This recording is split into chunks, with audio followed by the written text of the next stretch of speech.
Hello, my name is Lola, and I'm going to react to Dead Meat's Texas Chainsaw Massacre 2022 Kill Count.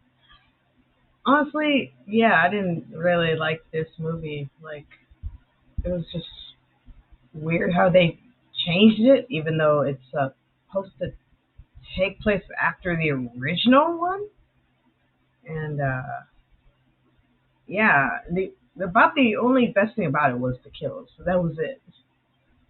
And yeah, I wasn't really too big a fan of that ending, and it just seems man, are they even trying anymore?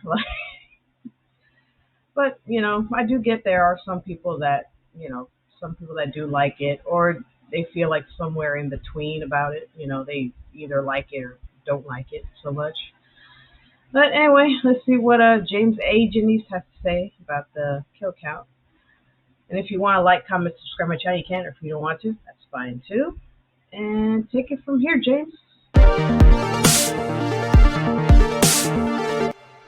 Welcome to the Kill Count, where we tally up the victims nice in all our favorite horror movies. I'm James A. Janice, and today we're looking at Texas Chainsaw Massacre. Nope, not the 1974 original. And no, not the remake from 2003. This one doesn't have "the" in the title. It's just Texas Chainsaw Massacre, released on Netflix in 2022. This is the first new Chainsaw film since Leatherface in 2017, and the first since I covered the franchise on the Kill Count in 2019. Texas Chainsaw 22 is kind of a requel to the first film, making this the third or fourth Texas Chainsaw timeline, depending on if you think McConaughey was whooping it up in the OG reality.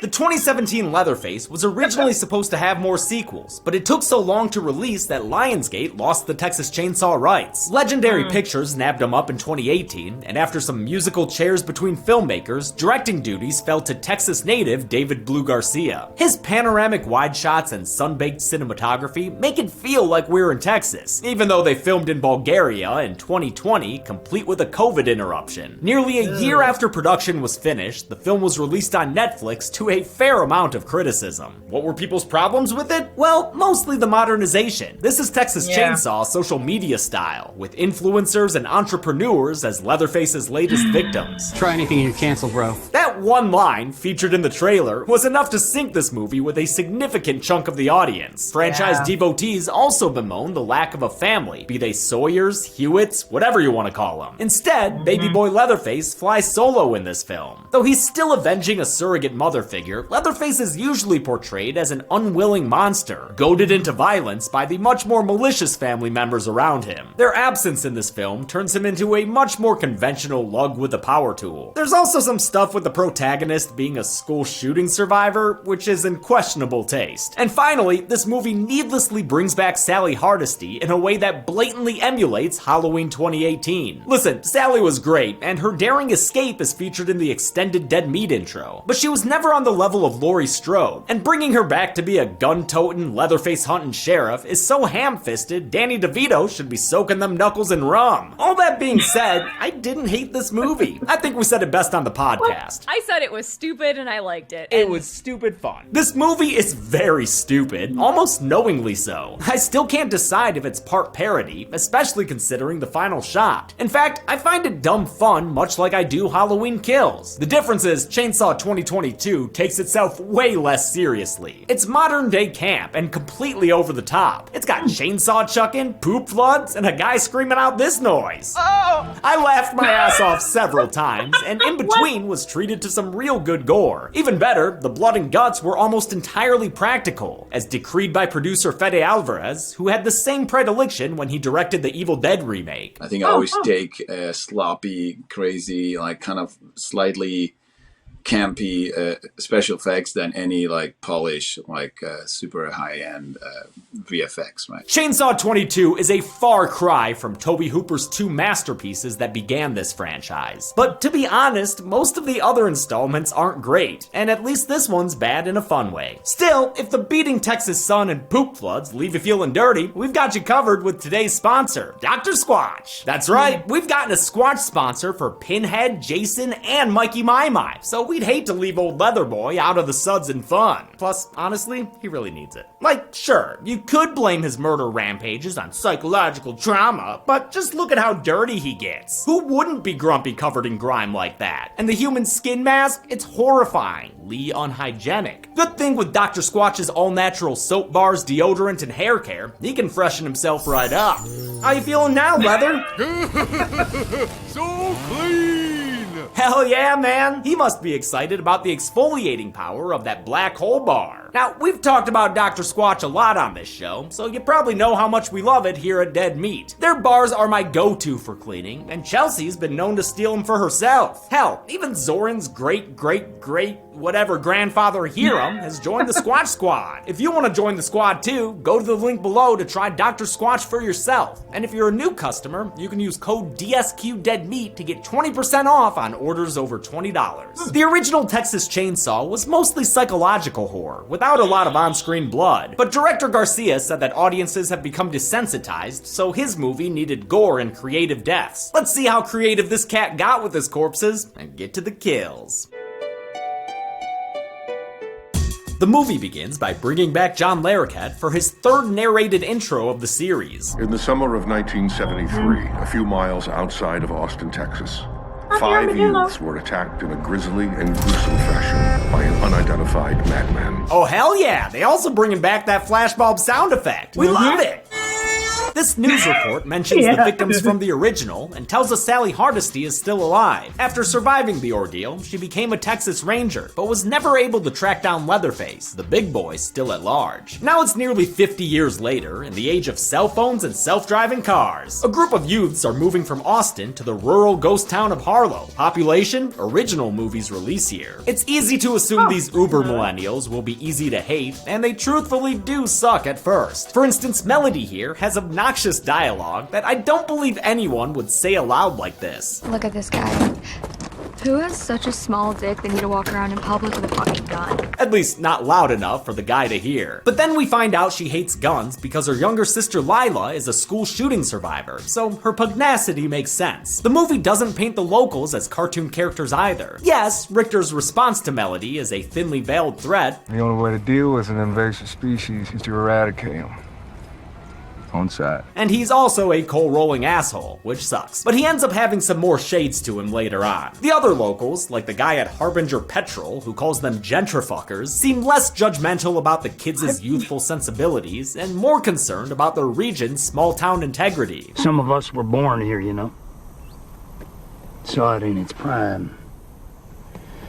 So please, be respectful for the town. Melody promises they will, since their grandma grew up nearby. And I like that she and the sheriff come to an understanding here. It shows the locals aren't all bad guys, except maybe this deputy and his blatant eye fucking. Keep it in your sockets, pal. All I'm saying is, I think this movie balances these cultural forces a lot better than, say, the Wrong Turn reboot, where the rural folk claimed they were morally equal to the city youths, but also murdered people and kept sex slaves. God, that was fucked up. Texas Chainsaw may approach these themes and characters in shallow ways, but it's also more unique and interesting. The kids get to Harlow, eager to take over the abandoned town and spread their messages all over it. Behold the joys of late-stage capitalism. Maybe spread something else all over too, by the sounds of it. Oh! Dante is clearly excited, being the head of this expedition, which is never fully explained. I guess they're creating a utopia town? We're idealistic individuals who want to build a better world. That doesn't really provide any answers. Yeah, that's a cult. There's also that. Turns out Richter, the gun-toting, coal-rolling guy from the gas station, is their contractor, meaning he's working on the buildings that Dante and Melody are trying to sell. Dante also has a significant other who looks like Samara Weaving and whose name is Dante's partner. At least that's what the Netflix subtitles call her, Dante's partner, the entire time. She's called Ruth in the end credits, but I swear, I never once heard that name said. An old Confederate flag won't look good to Dante's investors who are arriving soon, so they head inside the building to take it down. It's an old orphanage, complete with a group picture from 1975. There's a faceless big boy in the back, but even more alarming is the cadaver-looking woman they find still living there. These buildings are supposed to be empty, all of them reclaimed by the bank months ago. The woman, Ginny, says there's been some confusion and claims she still owns the title to this place. Honestly, the building's title is like a whole fucking thing, but it's too dumb and specific for me to get into here. You can Yeah. always go watch the movie to see more about the title plot. When the youths push their claim Yeah, on I've seen the house, it. Ginny's last foster big boy appears at the top of the stairs. Oh, it's fucking Leatherface! The cops then arrive, and the situation gives Ginny a puke-spewing heart attack. So Leatherson lifts her up and puts her in the sheriff's van so they can take his mama to the hospital. With the bus of investors rounding the bend, Dante's partner offers to go with the police and let the others know what happens to Ginny. I'm sure she'll be just fine with all those cops and also Leatherface. In this movie, I guess Leatherface has been living out his days in an orphanage that he stumbled upon 2 years after the events of the first film. That new revelation, and the return of Sally Hardesty, is why this movie feels like a requel. It's worth noting, though, that story by credit and producer Fede Alvarez claims this doesn't explicitly erase the continuity of the previous sequels. He basically said it's pick and choose canon, so maybe Leatherface hung out at this orphanage in between shilling chili with his brothers in an amusement park from hell, living with Viggo Mortensen in the swampy region of Texas, and working for the Illuminati under Matthew McConaughey's watch. You don't think the FBI has its place under 24-hour surveillance? You don't think there's transmitters in all these walls? I'm interested in your ideas, Mr. McConaughey. Could you please tell me more? Fascinating. Ginny's doing real bad in the back of the paddy wagon, and she shortly dies, finishing her transformation into a corpse. The death of one of Leatherface's loved ones is bad news for any non-Leatherfaces in the vehicle. The first one he takes his anger out on is the deputy sitting in the back with him. He breaks that guy's wrist, then uses the exposed broken bones to stab him in the neck. Oh my god! Blood and chaos ensue. The dying cop's gun goes off, shooting the driving sheriff through the neck. The car crashes into a tractor hard. Back at Dontopia, he's trying to sell his vision to one of the investors named Catherine. Melody is unable to help him with the pitch, feeling out of it after accidentally giving an old woman a heart attack. She barely manages to get through the lot auction. Sold to Candace Brady of Brady's Brunch. Oh, I love brunch. That's great. To create a pre-utopian Texas town in Eastern Europe, production designer Michael Perry headed the construction of 40 building facades, exterior and interior sets, and the entire gas station from scratch. Director David Blue Garcia says the only thing missing was barbed wire. The set decorators then imported American candy bars for the gas station and included a chair of bones in the orphanage as a nod to the Sawyer home decor from the original. In fact, Leatherface can be seen sitting in the bone chair in the foreground of a dark shot. Melody's sister Lila, played by 8th grade graduate Elsie Fisher, is the movie's main character, even though she's in the back seat for a lot of the first act. She doesn't have anything to do with the nebulous business they're running either. Lila reluctantly came here with her sister and is already whining about wanting to go back home. She leaves the others and strikes up a combo with Richter, then checks out the gun he's got lying around. I can't decide if the school shooting subplot is in bad taste or not. After all, at this point, it's sadly a thing plenty of people have gone through, so maybe it should be depicted in movies. But being used as a source of trauma for a character in a campy horror movie, yeah, maybe that approach isn't it. Especially when her school is called Stonebrook, a way too obvious reference to Stoneman Douglas. In any case, I do love the scene between these characters. That must be tough.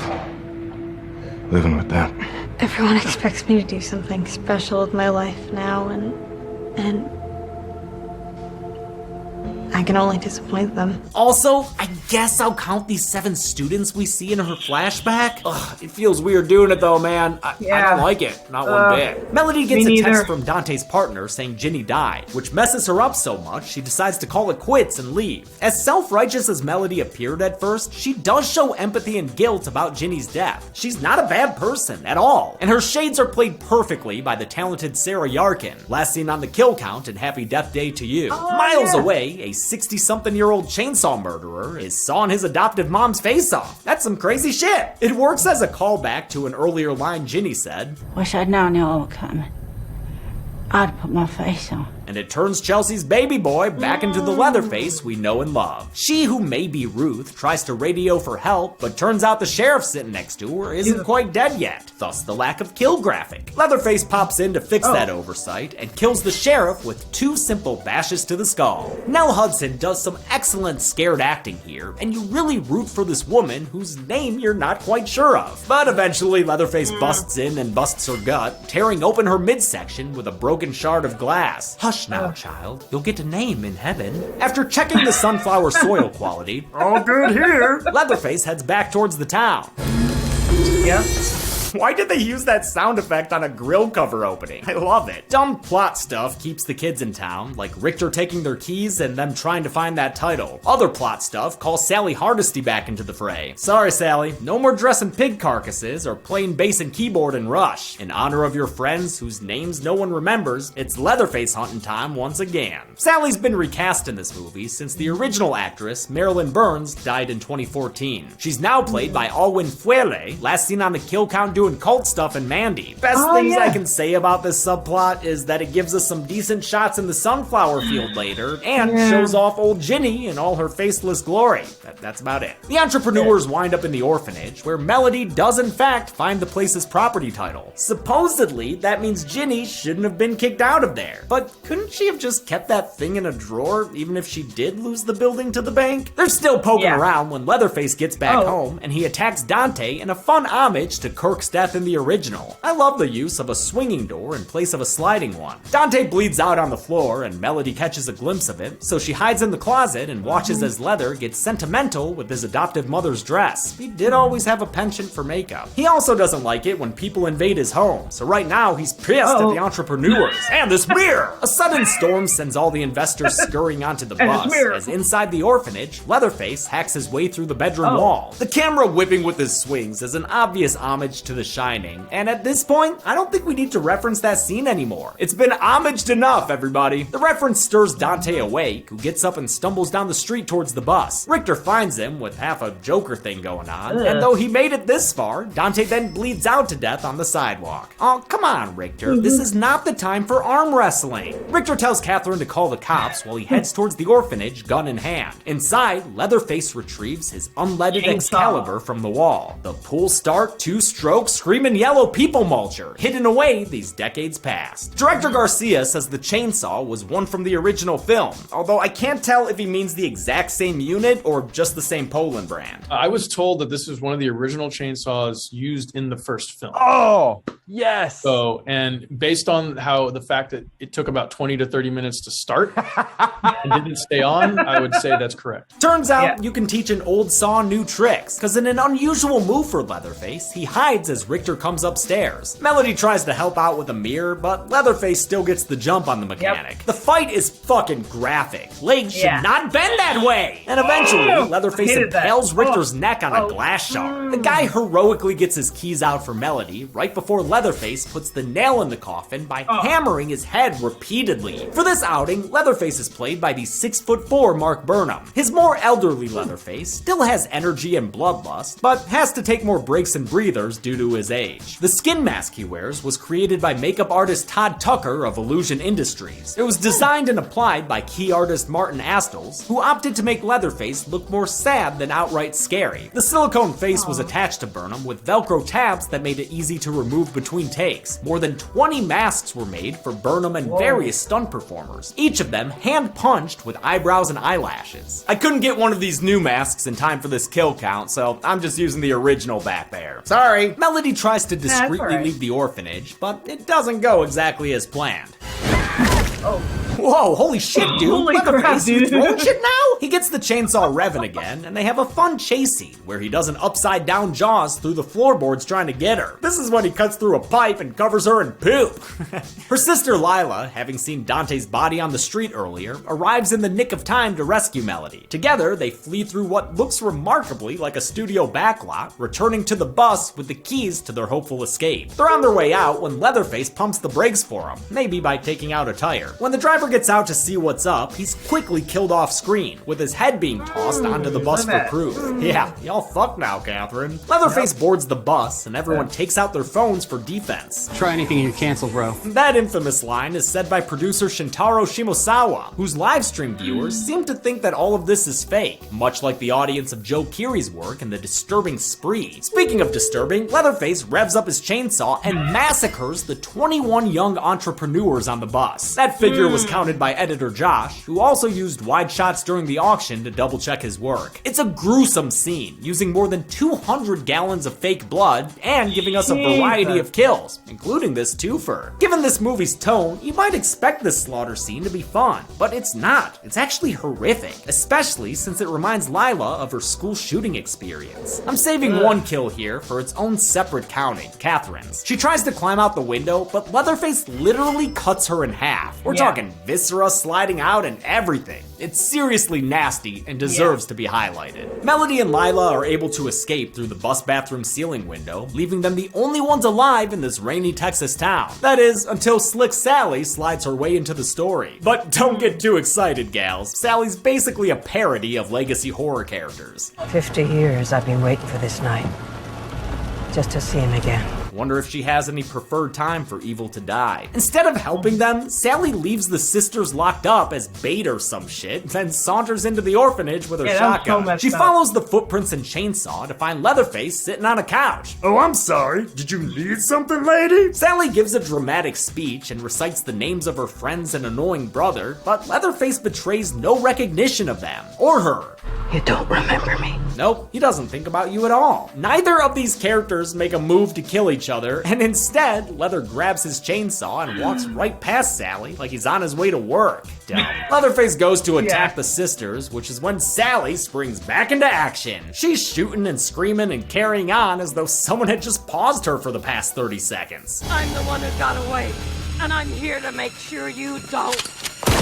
Motherfucker. God, this Sally shit is bad. Leatherface runs at her and sticks his chainsaw through her body, then lifts her up like he was trying out for the next Mortal Kombat game. Fatality. Leatherface wins. He chucks his chainsaw at the fleeing sisters, sending Sally's car crashing into Richter's garage. With Melody momentarily trapped in the wreckage, Leatherface chases Lila back out into the street. He's almost got her when a somehow still alive Sally shoots him from her little trash pile. That's some good trash shooting, Sally. She tells Lila to stop running away from her trauma. Otherwise, Leatherface will haunt her for the rest of her life. Then Sally finally dies, her last act being to give her loaded gun to a school shooting survivor. To avoid growing up traumatized like that trash pile corpse, Lila hunts down her tormentor with a gun, taking control of a thing that helped ruin her life. She enters a movie theater that quickly becomes a theme park haunted maze, then stumbles upon a chainsaw idling on the ground. What is this, a trap?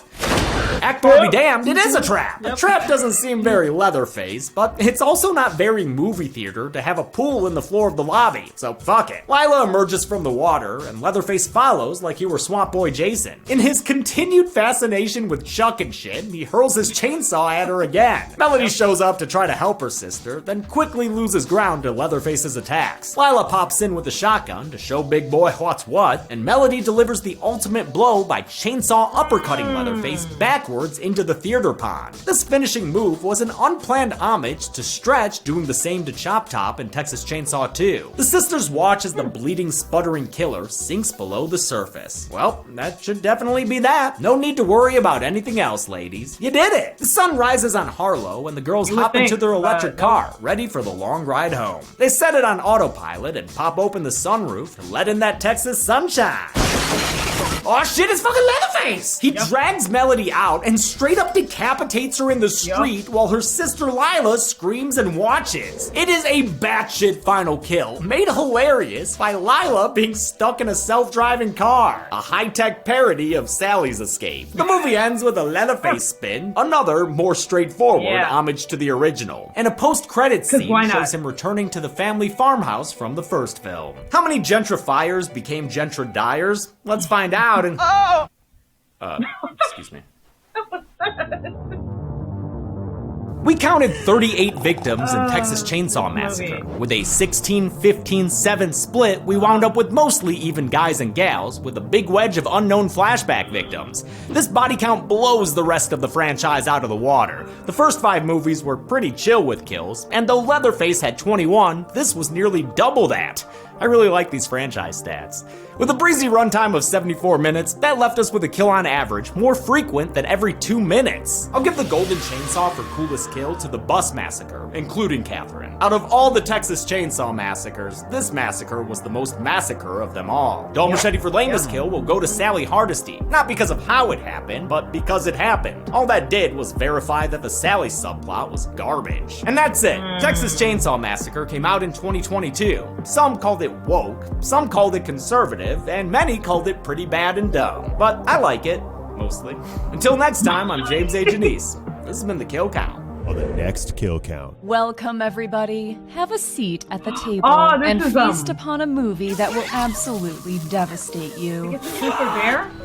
Would You Rather is a death game movie starring Jeffrey Combs as a scenery-chewing, scene-stealing evil rich guy. Make yourself comfortable. He pits a party of poorer people against each other, all of them hoping to earn money for things like life-saving surgeries. People who just haven't received a fair shake in life. Though it's shot simply, Would You Rather is carried by excellent performances. Well done. It effectively makes you miserable as you suffer through deadly class warfare. This week, put your emotions through the ringer and watch it for yourself. Then on Friday, tune in for The Kill Count, only on Dead Meat. RSVP by 8 o'clock tonight if you do decide to join us. Would You Rather can currently be watched on the pictured streaming platforms. Demi always recommends you watch the movie for yourself before its kill count. It's the only way to have your own properly informed opinion. Kill counts are never meant to replace the experience of watching a film. Hey everybody, thanks a lot for watching another Kill Count. Gotta admit, I love being back. Love being back on the show. I love this fucking show. Hope you do Hell too. yeah. Just a reminder that even with sponsors, I have to censor the most graphic gore. Otherwise, YouTube will age restrict the video, then it won't recommend it, then it'll think the channel is doing poorly, then it won't recommend it in the future, and it's a whole fucking thing, man. Sorry, it sucks, but it's just gore. Watch the movie. I want to thank some patrons like Daniel O'Brien, Depot1324, Emily Hubbard, Eric Frey, Gavin Hasty, Hannah Goddard, Henry, and Joaquin Nylander. Thanks, everybody. Be good people. Yeah, like I've said, I'm not a big fan of that movie. Like, but I do get, yeah, there are some people that they liked it, some people that didn't. Like, you know, yeah, that's pretty much it. Oh yeah, and that Would You Rather movie. The only thing I know about is that the Crabman is in there. Darnell, the guy who played, the Crabman from My Name is Earl. And I used to love that show. I grew up with that show, man. My Name is Earl. And, well, that's it. That's my reaction to Dead Meat's Texas Chainsaw Massacre 2022 Kill Count. Take care of yourselves and each other, and I'll see you in the next one.